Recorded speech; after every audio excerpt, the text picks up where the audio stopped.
Mummy trying to send a message. Storm has decided, no, it's not going to happen. You've got to cuddle me. I was thrown out. So now it's cuddly time.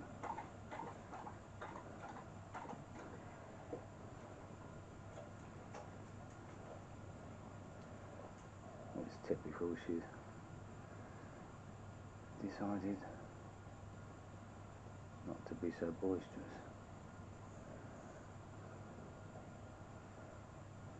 Here we go.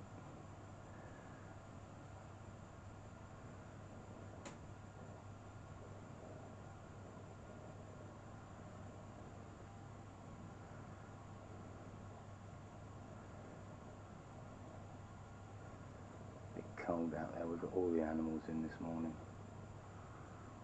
Rosie's under the fire.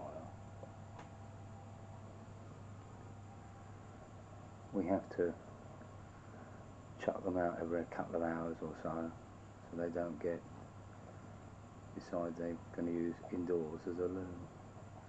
Anyway, it's just a little snippet of what Carol has to put up with when she's trying to send messages to my sister,